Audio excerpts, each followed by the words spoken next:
This is 19th June, the Hindu newspaper explanation. Today we will discuss mainly four issues. The first issue is why are oil prices rising amid Iran-Israel war. The second issue is related to India-US partnership. And the third issue is what was decided at the UN Ocean Conference. The fourth issue is what are flue gas desulfurization unit. So let's discuss all the issues in detail. Why are oil prices surge due to Israel Iran war. Israel Iran war की वजह से oil price surge क्यों हो रहे हैं। Why news Israel's recent attack on Iran and subsequent retaliations have raised global tensions, significantly impacting oil prices. Israel ने recently Iran के ऊपर अटैक किया एंड ईरान ने सब्सिक्वेंट रिटेलिएशन किया। इसकी वजह से ग्लोबल टेंशंस रेज हुए और स्पेशली ऑयल प्राइसेस इसकी वजह से इम्पैक्ट हुए हैं। Oil supply and price implications. Due to the conflict, global oil prices surged by approximately 8% in one day. इस कॉन्फ्लिक्ट की वजह से ऑयल के प्राइस ग्लोबली वन डे में 8% तक इंक्रीज हुआ है। India import about 80% of its oil requirement. India अपनी ओवरऑल रिक्वायरमेंट का 80% ऑयल इम्पोर्ट करता है। Although India imports negligible volume directly from Iran, but global prices high affect it's oil import cost. बात अगर ओवरऑल इंपोर्ट की जाए, India Iran से negligible volume में इंपोर्ट करता है, बट ग्लोबली जब ऑयल प्राइस इंक्रीज हुए हैं तो इसकी वजह से इंडिया का इंपोर्ट भी अफेक्ट हुआ है। Straight of Hormuz, around 20% of global oil passes through straight of Hormuz which is between Iran and Arabian peninsula. Straight of Hormuz ये एक ऐसा स्ट्रेट है जहाँ से ओवरऑल ग्लोबल ऑयल का 20% यहीं से पास होता है और ये ईरान एंड अरेबियन पेनिनसुला के बीच में पड़ता है। Disruptions in this region could impact shipments from Iraq, Saudi Arabia and UAE, which are key suppliers to India. Because India के लिए की सप्लायर जो कंट्रीज हैं वो इराक हैं, सऊदी अरेबिया एंड यूएई, इन सभी के शिपमेंट कहीं ना कहीं इस कॉन्फ्लिक्ट की वजह से इम्पैक्ट हो सकते हैं। इम्पैक्ट ऑन इंडियन एक्सपोर्ट भी इस वॉर की वजह से इम्पैक्ट हो सकता है। The conflict between Israel and Iran could lead to closure of Suez canal and Red Sea routes, escalating cost and time for Indian exports. इस कॉन्फ्लिक्ट की वजह से Suez canal and Red Sea route closure हो सकते हैं और इस closure की वजह से इंडियन एक्सपोर्ट का कॉस्ट एंड टाइम दोनों ही अफेक्ट हो सकते हैं। Export rerouting via the Cape of Good Hope could increase 15 to 20 days extra and $500 to $1,000 per container, leading to a 40 to 50% cost increase. इस वॉर की वजह से इंडिया का जो एक्सपोर्ट है, जो कैप ऑफ गुड होप के थ्रू अगर कराया जाता है तो इसके थ्रू 15 टू 20 डेज एक्स्ट्रा लग सकते हैं एंड पर कंटेनर $500 to 1,000 एक्स्ट्रा एक्सपेंस हो सकता है। इट मीन्स यहाँ पर 40 to 50% कॉस्ट इंक्रीज हो सकता है इंडियन एक्सपोर्ट का। Market reactions and analysis. Oil prices, which temporarily elevated, are expected to normalize due to market resilience, ample storage, and growing export outside the Middle East. Oil prices temporary elevated हुए हैं but market resilience की वजह से ऐसा expect किया जा रहा है कि नॉर्मलाइज कंडीशन में आ सकता है। गोल्ड मार्केट भी इसकी वजह से सर्ज हुए हैं। The price of gold increase to over ₹1 lakh per 10 grams as investors sought safe havens and the geopolitical uncertainty. Gold के प्राइस भी काफ़ी ज़्यादा सर्ज हुए हैं और ये ₹1 लाख पर 10 ग्राम तक इंक्रीज हुए हैं। In this article, we will discuss about UN Ocean Conference 2025. Article is important for GS paper 3, for prelims and for mains. Why news? The 2025 UN Ocean Conference held in Nice, France, adopted the declaration "Our Ocean, Our Future, United for Urgent Action." 2025 का UN Ocean Conference France के अंदर conduct किया गया है और इस conference के अंदर ये डिक्लेरेशन टेकन किया है, our ocean our future united for urgent action. ये इसका डिक्लेरेशन है। This conference reinforcing global commitment to sustainable development goal 14 life below water. इस कॉन्फ्रेंस के अंदर सस्टेनेबल डेवलपमेंट गोल 14 को लेकर कमिटमेंट किए गए हैं। सस्टेनेबल डेवलपमेंट गोल 14 के अंदर लाइफ बिलो वाटर से रिलेटेड प्रोविजन किए गए हैं। Some leaders called for a binding plastic treaty ensuring justice for vulnerable communities. About 95 countries supporting regulation of plastic from production to disposal. कुछ leaders ने ये call किया है कि प्लास्टिक ट्रीटी बाइंडिंग होना चाहिए, और अबाउट 95 कंट्रीज ऐसे थे जिन्होंने प्लास्टिक प्रोडक्शन एंड डिस्पोजल से रिलेटेड प्लास्टिक रेगुलेशन को सपोर्ट किया है। UNOC3 declaration aims to tackle the triple planetary crisis of climate change, biodiversity loss, and pollution that threatens the world oceans. United Nations Ocean Conference 3 के अंदर triple planetary crisis को tackle करने के लिए कुछ एम्स टेकन किए गए हैं। ट्रिपल प्लेनेटरी क्राइसिस के under climate change, biodiversity loss and pollution आ जाता है, और ये वर्ल्ड के ओशन को थ्रेट करते हैं। What is the United Nations Ocean conference? UNOC क्या है? UNOC is a high-level global summit convened by the UN to accelerate action towards SDG 14, which aims to conserve and sustainably use seas, oceans and marine resources. UNOC एक high level global summit है जो कि SDG 14 के लिए action taking करने के लिए UN के द्वारा ये कॉन्वेन कराया जाता है। इसका main aim sees, oceans and marine resource को सस्टेनेबली यूज करने के लिए, कंजर्व करने के लिए लोगों को मोटिवेट करना है। थीम क्या है इसका? Accelerating action and mobilising all actors to conserve and sustainably use the ocean. UNOC का जो मेन थीम है वो ओशन को कंजर्व करने के लिए, सस्टेनेबली यूज करने के लिए ऑल एक्टर्स को मोबिलाइज करना, और इसके लिए एक्शंस को एक्सेलरेट करना इसकी मेन थीम है। Purpose, it aims to address critical ocean challenges. Ocean से रिलेटेड जो क्रिटिकल चैलेंजेस हैं उसको एड्रेस करना इसका मेन एम है। अब क्या क्या चैलेंजेस हैं? नंबर 1 क्लाइमेट चेंज, जिसके under ocean warming, acidification, sea level rise से रिलेटेड इशूज हैं। Number 2 marine pollution, plastic pollution, oil spill, chemical waste, ये सब इसके अंडर आ जाते हैं। Number 3 over fishing and IUU, illegal unreported unregulated fishing and biodiversity loss, इसके अंदर कोरल ब्लीचिंग, हैबिटेट डिस्ट्रक्शन आ जाता है। Major outcomes of the past UNOC, past में भी UNOC हो चुके हैं। 2017 में हुआ था, 17 के बाद 22 में हुआ था। 2017 न्यूयॉर्क में इसका समिट हुआ था। Call for action declaration, it focus on marine pollution and over fishing. 2007 में जो UNOC हुआ था इसके under marine pollution and over fishing को फोकस किया गया था। 2022 का जो लिस्बन में समिट हुआ था, it renewed please for 30% marine production by 2030। इसमें टारगेट रखा गया था कि 2030 तक 30% मैरीन को प्रोटेक्ट करना है। इट मीन 30 × 30 का टारगेट इसमें रखा गया था। What are the key outcomes of the third UN ocean conference? अभी जो ये ओशन कॉन्फ्रेंस हुआ है, थर्ड ओशन कॉन्फ्रेंस, इसके की आउटकम्स क्या क्या रहे हैं? Number 1 strengthening global ocean governance, global ocean governance को इसके थ्रू स्ट्रेंथन किया है। Declaration urge the full implementation of key agreements such as convention on biological diversity, convening Montreal global biodiversity framework and agreement on marine biological diversity of areas beyond national jurisdiction BBNJ। इस declaration के अंदर कुछ की agreement को fully तरीके से implement करने के लिए अर्ज किया गया है। अब कौन कौन से एग्रीमेंट थे जिनको फुल्ली इम्प्लीमेंट करने के लिए अर्ज किया गया है? Such as convention on biological diversity, convening Montreal global biodiversity framework and number 3 agreement on marine biological diversity of areas beyond national jurisdiction BBNJ। इन सभी एग्रीमेंट्स को फुल्ली इम्प्लीमेंट करने के लिए इस डिक्लेरेशन में अर्ज किया गया है। नंबर 2 एड्रेसिंग क्लाइमेट चेंज और ओशन एसिडिफिकेशन, क्लाइमेट चेंज को एड्रेस करने के लिए एंड एसिडिफिकेशन को कंट्रोल करने के लिए भी कुछ यहाँ पर इनिशिएटिव्स टेकन किए गए हैं।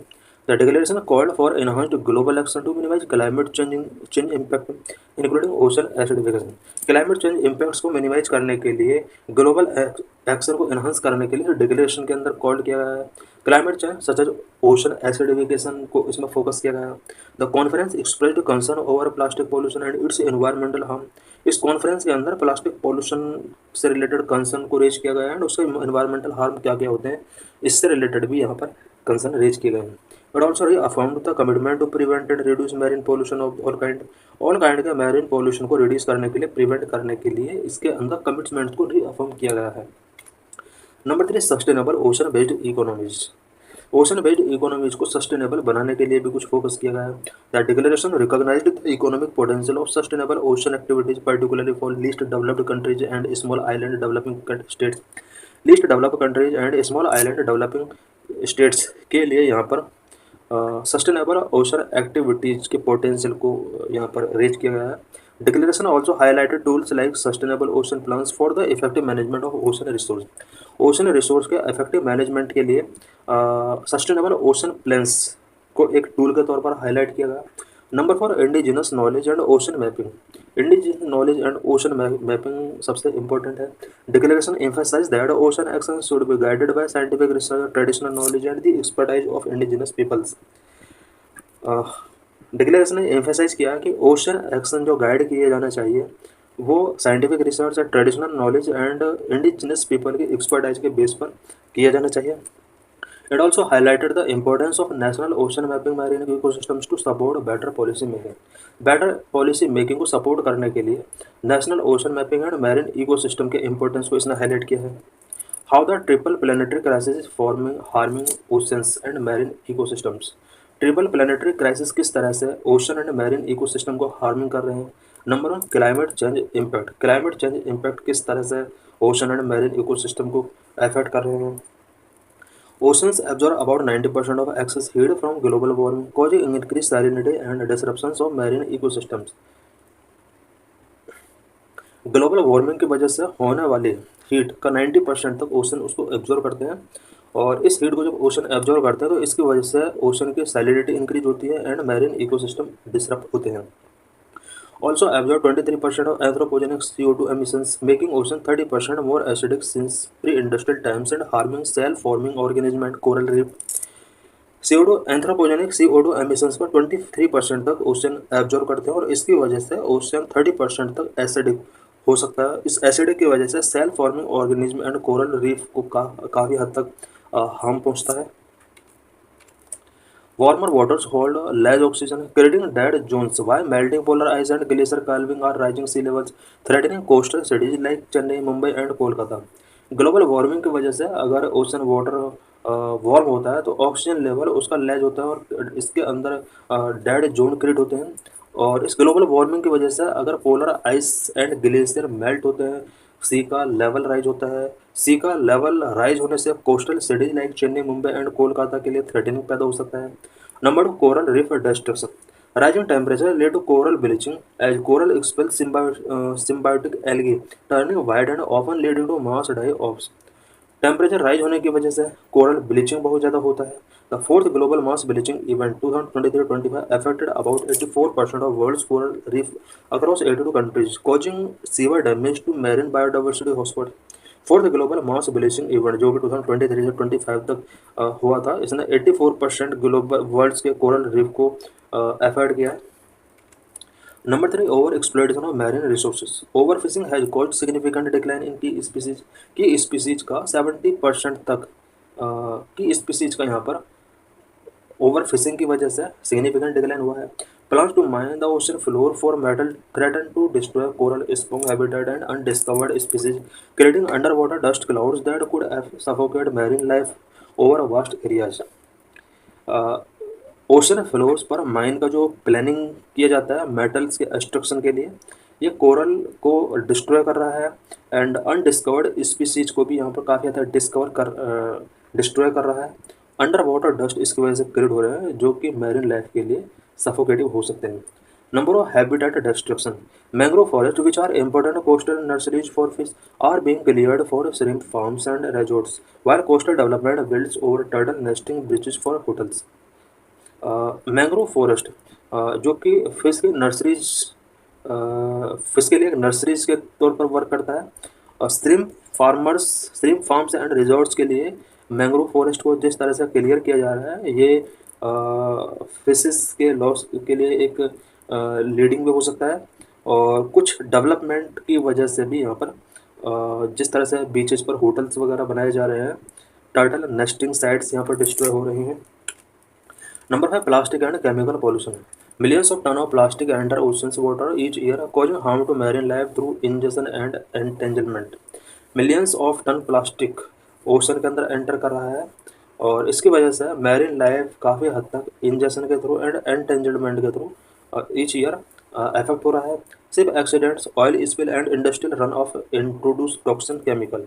सिर्फ एक्सीडेंट की वजह से ऑयल स्पिल की वजह से, इंडस्ट्रियल रन ऑफ की वजह से टॉक्सिक केमिकल्स का ओशन के अंदर इंट्रोड्यूस हो रहा है। This is UPSC PYQ. What are latest development in India US relation? India US relation के बीच में लेटेस्ट डेवलपमेंट क्या है? What is issue? US president Donald Trump recently drew attention towards tariff levied by various countries. US president Donald Trump ने recently other countries के द्वारा इसके items पर कितना टैरिफ लेवी किया जा रहा है, इस पर अपना अटेंशन ड्रॉ किया है। Why India US trade issue got momentum? India US trade issue ने मोमेंटम क्यों गॉट किया? Tariff levied on imports in India are 5 times higher than what the US levy on its import. India के अंदर US goods पर जो tariff levy किया जाता है वो यूएस के कंपेयर में 5 टाइम्स हायर है। The average duty levied by India was 17% in 2023 compared to 3.3% levied by the US. India के द्वारा यूएस आइटम्स पर जो इम्पोर्ट टैरिफ लेवी किया गया है, एवरेज 2023 में 17% तक लेवी किया गया है, जबकि यूएस इंडियन गुड्स पर 3.3% का टैरिफ लेवी करता है। India higher average was mostly due to high tariffs on agricultural product और प्रोडक्ट डोमेस्टिक प्रोड्यूसर्स। इंडिया का हायर एवरेज टैरिफ जो है वो इस वजह से है क्योंकि इंडिया ने एग्रीकल्चरल प्रोडक्ट्स पर ज़्यादा टैरिफ लगाया हुआ सो दैट डोमेस्टिक प्रोड्यूसर्स को प्रोटेक्ट किया जा सके। Average tariff levied by India on non agriculture goods was less than 15% between 2018 and 2023। Non agricultural goods की अगर बात की जाए तो इस पर इंडिया ने लेस देन 15% तक का टैरिफ लगाया हुआ है। 2018 से 23 के बीच का ये डाटा है। The duty on agricultural goods, however, has always been more than twice the duty on non-agricultural products and exceed 38% in all years except in 2020। Agricultural goods पर जो टैरिफ है वो नॉन एग्रीकल्चरल गुड्स पर लगाए गए tariff के compare में twice रहा है हमेशा और 38% तक ये पहुंचा है। India has recently reduce tariff on a bird whisky from 150% to 100%। India ने रिसेंटली बॉर्बन विस्की पर 150% से टैरिफ को 100% तक रिड्यूस किया है। Trade surplus with the US, India is increasingly exporting more to US, widening its trade surplus with the US. US और India का trade surplus जो है वो डिसबैलेंस हो रहा है यूएस के लिए, बिकॉज इंडिया एक्सपोर्ट ज़्यादा कर रहा है जबकि इम्पोर्ट उतना नहीं कर रहा है। Goods exported to the US from India have crossed $53 billion in financial year 25 and exceeded 18% of India's total export from about 15% in a decade ago. Why tariffs are being imposed? Tariff क्यों impose किए जाते हैं? Tariffs are being imposed to block import from partner countries into the US. US के अंदर partner countries के द्वारा import को block करने के लिए tariff US ने impose किए हैं। Because US wants India to import more from them. US चाहता है कि इंडिया यूएस से ज़्यादा इम्पोर्ट करें। The chart show the average duty levied on import country wise. किस कंट्री के अंदर इम्पोर्ट पर कितना ड्यूटी लेवी किया जाता है? हम देख सकते हैं कि सबसे ज़्यादा जो इम्पोर्ट पर ड्यूटी लेवी की जाती है वो इंडिया के द्वारा की जाती है। 15 से 20% के बीच में ये लेवी की जाती है। सबसे कम हम देख सकते हैं यूएस में लेवी की जाती है जो कि 0 से 5% तक है। उसके ऊपर थोड़ा Japan, Russia, China, Brazil. The chart show the number of applied tariff lines. The chart show the average duty levied category wise on import into India. Agricultural goods पर और नॉन एग्रीकल्चरल गुड्स पर कितना duty levy किया था उससे related एक chart हम देख सकते हैं। नॉन एग्रीकल्चरल गुड्स पर 13% तक का चार्ज होता है और एग्रीकल्चरल गुड्स पर 39% तक का यहाँ पर ड्यूटी लेवी की जाती है।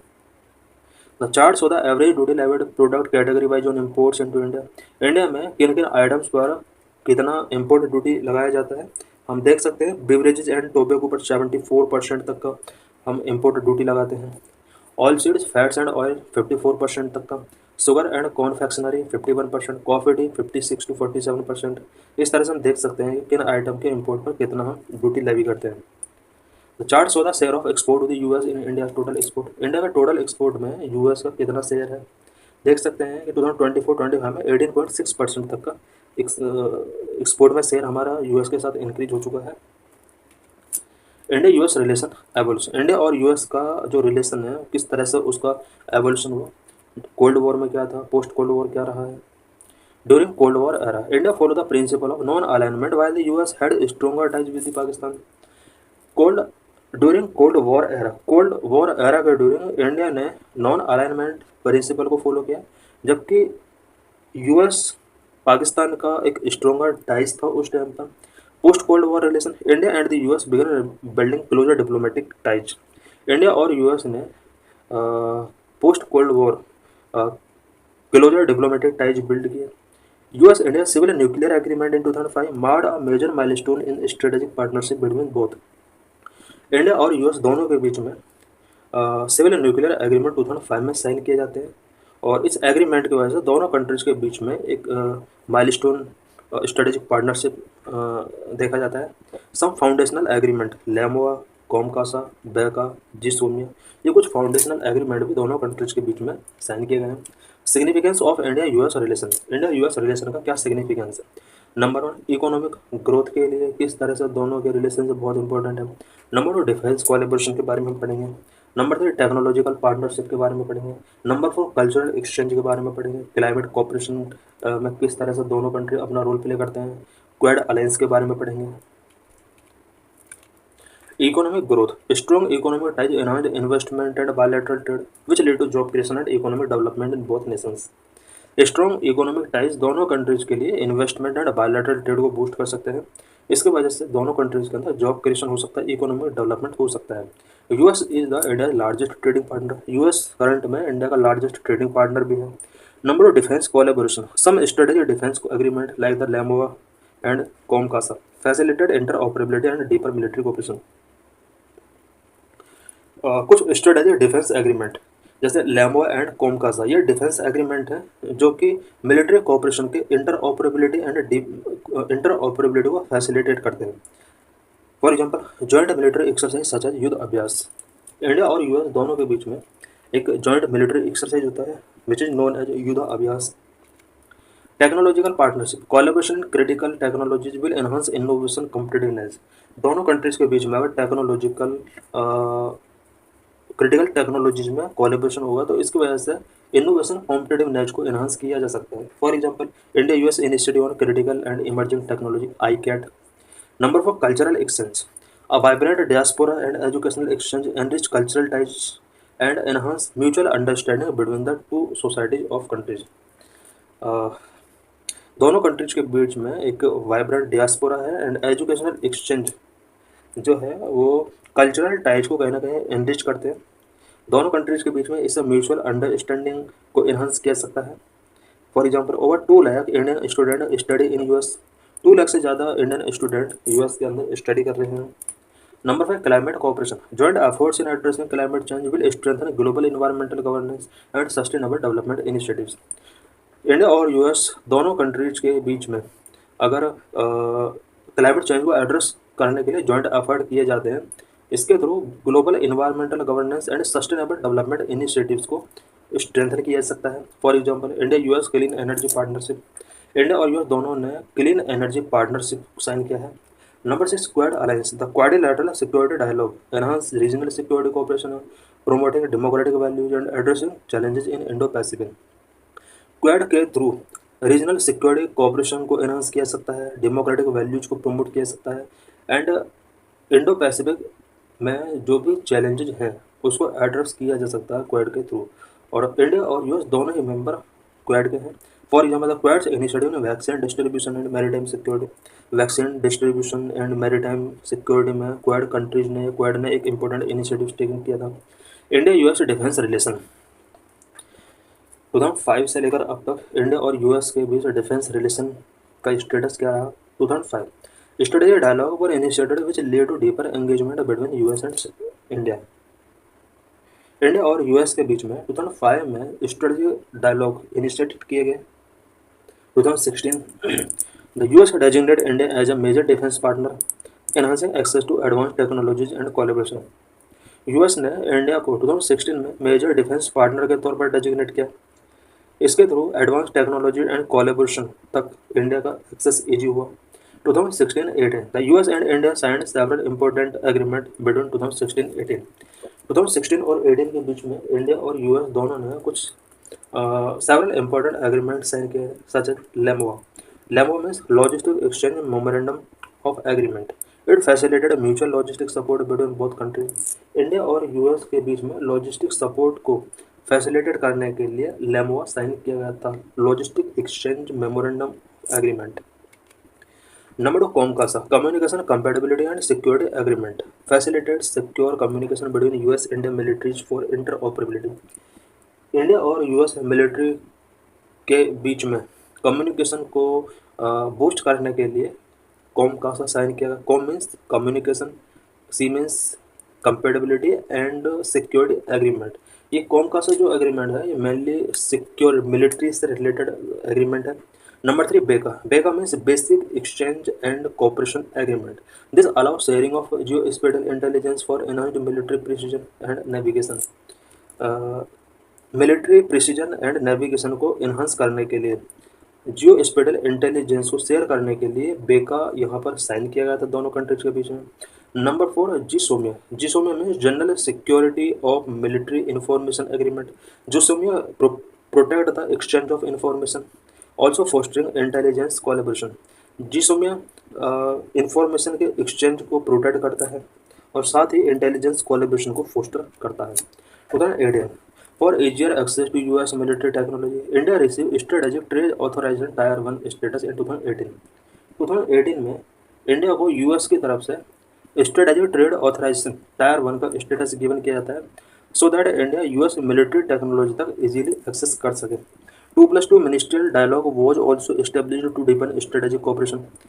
इंडिया और यूएस के बीच में स्ट्रेटेजिक कोऑपरेशन को डीपन करने के लिए 2018 में 2+2 मिनिस्टर डायलॉग इस्टेब्लिश किए गए। 2019 first tri service exercise tiger triumph and signing of industrial security annex for US companies in Indian defence production. 2019 में first tri service exercise tiger triumph India और US के बीच में स्टार्ट किया गया था। 2020 initiative on critical and emerging technology ICAT to drive collaboration in AI, quantum computing and cyber security was launch in 2020। 2020 में ही AI सेक्टर में कोलैबोरेशन को ड्राइव करने के लिए क्वांटम कंप्यूटिंग में, साइबर सिक्योरिटी में कोलैबोरेशन को ड्राइव करने के लिए ICAT इंडिया और यूएस के बीच में साइन किया। ICAT means initiative on critical and emerging technology. 2021 Maritime Information Sharing Technical Arrangement MISTA was established in 2021 to improve maritime domain awareness। Maritime domain awareness को establish करने के लिए इंडिया और यूएस के बीच में 2021 में MISTA साइन किया गया। MISTA means Maritime Information Sharing Technical Arrangement। 2021-22 Progress in major equipment deal including F414 fighter jet engines and MQ-9B Sky Guardian drones। India और यूएस के बीच में 2021-22 में मेजर इक्विपमेंट डील किए गए, such as F414 fighter jet engines से related MQ-9B Sky Guardian drone से related दोनों कंट्रीज के बीच में डीलिंग किए गए। 2023 India US defence acceleration ecosystem index X under ICAT was launched in 2023 to foster collaboration among defense companies, investors and research institutions। India और US के बीच में ICAT के अंदर इंडेक्स एक्स साइन किया गया 2023 में, so that defence companies and investors and research institutes के बीच में कोलैबोरेशन को इस्टेब्लिश किया जा सके। Index x means India US defence acceleration ecosystem. Challenges in India US relations. India US relations में क्या क्या चैलेंजेस हैं? Number 1, trade imbalance. Trade imbalance cause friction affecting agriculture and manufacturing sector. Because India और US के जो trade है उसमें काफ़ी इम्बैलेंस है और इससे रिलेटेड यूएस के लिए कुछ कंसर्न है, बट इंडिया के लिए प्रॉफिट हो सकता है बिकॉज इंडिया ज़्यादा से ज़्यादा एक्सपोर्ट कर रहा है यूएस के लिए, और जबकि इंपोर्ट इसका कम है। दोनों कंट्रीज के बीच में जो फ्रिक्शन का मेन रीज़न है वो इस ट्रेड को लेकर ही है, और बिकॉज एग्रीकल्चरल आइटम्स पर हमने बहुत ज़्यादा टैरिफ लगा रखे हैं सो दैट डोमेस्टिक प्रोड्यूसर्स को प्रोटेक्ट किया जा सके। US concern over India tariff on various agricultural product have lead to trade dispute. Number 2, data privacy concern. Both countries have different approach to data protection and cross border data. India और US दोनों का data protection से related and cross border data से related जो approaches हैं वो बिल्कुल different है। US wants free data flow while India emphasise data localisation for privacy. US data का फ्री फ्लो चाहता है जबकि India data localisation for privacy को एम्फेसाइज करता है। Number 3, defence procurement hurdles, disagreement and bureaucratic delays slow defence collaboration.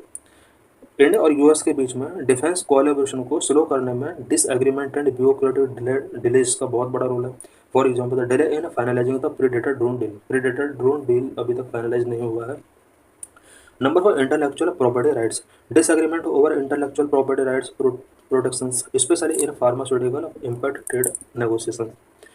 Intellectual property protection से related भी कुछ डिसएग्रीमेंट है दोनों कंट्रीज के बीच में, स्पेशली फार्मास्यूटिकल सेक्टर। ये सब ट्रेड नेगोशिएशंस को इम्पैक्ट करते हैं।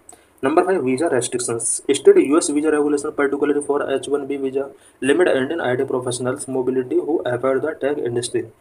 बिकॉज यूएस के वीजा रेगुलेशंस काफ़ी स्ट्रिक्ट है, स्पेशली H1B वीजा से रिलेटेड, जो कि इंडियन आईटी प्रोफेशनल्स की मोबिलिटी को अफेक्ट करता है यूएस के अंदर जाने के लिए। Number 6, Jio political differences, diverging views of both countries on Iran, Russia, and other regional conflicts sometimes challenge bilateral strategic cooperation. India और यूएस के ईरान को लेकर, रसिया को लेकर एंड अदर रीजनल कॉन्फ्लिक्ट्स को लेकर जो व्यूज हैं वो थोड़ा डाइवर्जिंग व्यूज हैं, और इसकी वजह से कभी कभी बायलैटरल स्ट्रेटेजिक कोऑपरेशन के बिफोर कुछ चैलेंजेस क्रिएट हो जाते हैं। What is flue gas desulphurization, FGD क्या है? Why news? A high-powered committee of experts recently recommended that India should remove a mandated decade-long policy of flue gas desulfurization units in all coal-fired thermal power plant. Expert की एक high powered committee ने कहा है कि India को all coal fired thermal power plant के अंदर जो लॉन्ग टाइम से फ्लू गैस डिसल्फ्यूराइजेशन की जो पॉलिसी चली आ रही है उसको रिमूव कर देना चाहिए।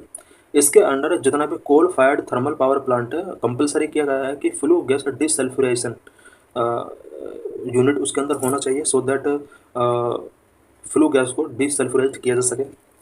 What is flue gas desulphurization? FGD, remove sulfur dioxide from exhaust gases in fossil fuel power plant, reducing air pollution and environmental harm. FGD exhaust gases से सल्फर डाइऑक्साइड को रिमूव करता है। It means power plant fossil fuel power plant के अंदर जो exhaust gases हैं उन gases के अंदर से सल्फर डाइऑक्साइड के को रिमूव करने के प्रोसेस को डिसल्फ्यूराइजेशन कहा जाता है। इसके थ्रू एयर पॉल्यूशन को रिड्यूस किया जाता है और इन्वायरमेंटल हार्म को भी रिड्यूस किया जा सकता है। About flue gas, sometimes called exhaust gas or stick gas, is a gas that is released from combustion of plants. It is a byproduct of burning fossil fuels. Flue gas, जिसको कभी कभी exhaust gas और stick gas के नाम से भी जाना जाता है, एक ऐसी गैस है जो कि प्लांट्स के अंदर कंबसन के थ्रू रिलीज होता है और फॉसिल फ्यूल के बर्निंग का एक बाई प्रोडक्ट है। Flue gas actually contain a mixture of gases such as carbon monoxide, carbon dioxide, nitrogen oxide, sulphur dioxide, water vapour, other trace pollutants and often some particulate matter.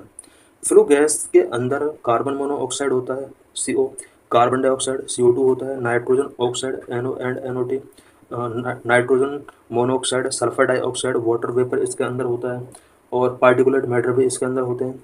This mixture can escape through long pipes, chimney and duct traditionally called flues, so it is known as flue gas. ये जो gases का mixture है ये long pipes, chimneys and ducts के through escape किया जाता है। Traditionally इन्हें फ्लूज कहा जाता है और यही वजह है कि इससे निकलने वाले गैसेस को फ्लू गैस कहा जाता है। व्हाट इज फ्लू गैस और डिसल्फ्यूराइजेशन? फ्लू गैस और डिसल्फ्यूराइजेशन क्या है? FD is a technology to eliminate sulphur compound from exhaust emissions. FGD unit ये टेक्नोलॉजी है जिसमें एग्जॉस्ट एमिशन से सल्फर कंपाउंड को एलिमिनेट किया जाता है। FGD प्रोसेस क्या है? FGD is done through the addition of absorbents which can remove up to 95% of the SO2 from the flue gas. FGD के अंदर एब्जॉर्बेंट्स कुछ ऐड किए जाते हैं जो कि 95% तक SO2 को फ्लू गैसेस से रिमूव कर सकता है। Substances such as ammonia or sodium sulfide are used as absorbent, but the use of lime or limestone slurry is also widespread. Absorbent के तौर पर अमोनिया और सोडियम सल्फाइड का यूज किया जाता है, और लाइम और लाइमस्टोन का यूज भी किया जाता रहा है। The uncleaned flue gas is sprayed in a scrubber tower with a mixture of water and limestone, in which most of the SO2 is abundant by the bonded by the chemical reaction. Unclean flue gas जो होता है वो scrubber tower के अंदर spread किया जाता है, और इसको वाटर एंड लाइम स्टोन के मिक्सचर के साथ ऐसा किया जाता है जिसमें SO2, ज़्यादातर SO2 जो है वो केमिकल रिएक्शन की फॉर्म में बॉन्डेड हो जाती है और फ्लू गैसेस को क्लीन किया जा सकता है। So thanks for watching this video.